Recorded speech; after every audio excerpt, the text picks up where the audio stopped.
Hello, good morning. എല്ലാവർക്കും സുഖമല്ലേ? രാവിലെ ചായക്കുള്ള പരിപാടിയാണ്. രാവിലെ ചായ തിളപ്പിച്ചു, ഒരു ഗ്ലാസ് എടുത്ത് കുടിച്ചു. അത് കഴിഞ്ഞ് പല്ലൊക്കെ തേച്ച് വന്നു കഴിഞ്ഞു. കുഞ്ഞെഴുന്നേറ്റായിരുന്നു. കുഞ്ഞിവിടെ കളിച്ചുകൊണ്ടിരിക്കുകയാണ്. ചിലപ്പം രാവിലെ എഴുന്നേക്കും, അല്ലെങ്കിൽ താമസിച്ച് എഴുന്നേക്കും. ഇന്ന് രാവിലെ എഴുന്നേറ്റു. പിന്നെ ഇഡലി സാമ്പാറുമാണിന്ന്. സാമ്പാർ ഇഡലി എനിക്ക് ഭയങ്കര ഇഷ്ടമാണ്. അതുകൊണ്ട് ചിലപ്പം മിക്കപ്പോഴും ഉണ്ടാക്കാറുണ്ട്. അത് കഴിയുമ്പോൾ ഇന്ന് അമ്പലത്തിൽ ഉത്സവമായതിൻ്റെ പേരിൽ വൈകുന്നേരം അങ്ങോട്ട് പോകണം. പിന്നെ ചാറുകറിക്കുള്ള പരിപാടിയാണ്. ചക്കക്കുരുവും മാങ്ങയും എല്ലാം കൂടെ ചാറ് വെക്കാനാണ്. എല്ലാം അരച്ച് വെച്ചു. കഴിഞ്ഞപ്പം തേജ് ഇവിടെ വന്ന്. പിന്നെ ഞാൻ നോക്കിയപ്പോൾ ഒരു മൂസാമ്പി ഇരിപ്പുണ്ടായിരുന്നു. അതെടുത്ത് അവന് വേണമെന്ന് ചോദിച്ചു. അവനവിടെ ഇരുന്ന് കളിക്കുമായിരുന്നു.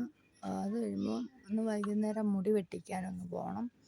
മുടിയൊക്കെ അതും പറഞ്ഞുകൊണ്ടിരിക്കുമായിരുന്നു ഞാൻ അവനോട്. അത് കഴിഞ്ഞപ്പോൾ നമുക്ക് ഇവിടെ വെള്ളമില്ലല്ലോ, അപ്പോൾ പഞ്ചായത്തിൽ നിന്നുള്ള വെള്ളം അത് ചെന്നപ്പോൾ ഒരു ബിസ്ക്കറ്റ് ഇരുന്നു. അത് ഞാൻ പിന്നെ അതെടുത്ത്. പിന്നെ അത് നോക്കിയപ്പോൾ പിള്ളേർ രണ്ടും കൂടെ കട്ടിലേ കിടന്ന് കളിക്കുമായിരുന്നു. അത് കഴിയുമ്പോൾ അവനോട് ഞാൻ ചോദിച്ചു, ബിസ്ക്കറ്റ് വേണമെന്ന്. പിന്നെ അവനൊരെണ്ണം കൊടുത്തു. അത് കഴിയുമ്പോൾ അവൻ അവൻ്റേതായ പരിപാടിയിൽ നടക്കുവാണ്. അങ്ങനെ കുഞ്ഞിനെ കുളിപ്പിച്ച് കൊണ്ടുവന്ന് ഇവിടെ കിടത്തിയിട്ടുണ്ട്. ഉച്ചക്കത്തെ ഉറക്കമെല്ലാം കഴിഞ്ഞ് വന്ന് ഒരു ബിസ്ക്കറ്റ് വേണമെന്ന് പറഞ്ഞാൽ അങ്ങനെ ബിസ്ക്കറ്റ് ഞാനും എടുത്ത് അവനും എടുത്ത്. പിന്നെ അവൻ കൂട്ടുകാരുമായിട്ട് കളിക്കുവാണ്. അത് കഴിഞ്ഞ് വൈകുന്നേരം ചായയുടെ കൂടെ അപ്പം ഉണ്ടാക്കി. പാലപ്പമായിരുന്നു, അതുണ്ടാക്കി കഴിച്ചു. പിന്നെ 2 ഈന്തപ്പഴം ഉണ്ടായിരുന്നു, തീരാറായത്. 2 എടുത്ത് കഴിച്ചു. അത് കഴിഞ്ഞപ്പോൾ ഞങ്ങളുടെ ഇവിടുത്തെ കറിവേപ്പിലയാണ് ഇഷ്ടം പോലെയുണ്ട്. മിക്കവരും വന്ന് ഇവിടുന്ന് പറിക്കും. പിന്നെ വൈകുന്നേരം അവനെയും കൊണ്ട് മുടി വെട്ടിക്കാൻ പോയി. 1-2 ദിവസമായിട്ട് മുടി വെട്ടിക്കാൻ പോകും. അപ്പോൾ ചിലപ്പോൾ കട കാണത്തില്ല, ആൾക്കാരായിരിക്കും. അങ്ങനെ തിരിച്ചു പോയി. ഇന്ന് എന്തായാലും വെട്ടിയിട്ട് വന്നു.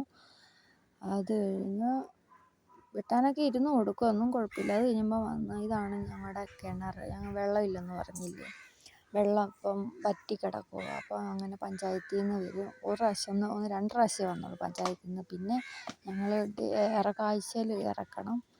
അത് കഴിഞ്ഞ് കിണറിൻ്റെ തൊട്ട് സൈഡിൽ നിൽക്കുന്ന ഒത്തിരി ചെമ്പരത്തിയുണ്ട്. കണ്ടപ്പോൾ ചുമ്മാ എടുത്തന്നേ ഉള്ളൂ. ഇനി വൈകിട്ട് അമ്പലത്തിൽ പോകാനുള്ള പരിപാടി നോക്കണം. അപ്പോൾ ഇന്നത്തെ വീഡിയോ ഇത്രയേ ഉള്ളൂ. Okay, by.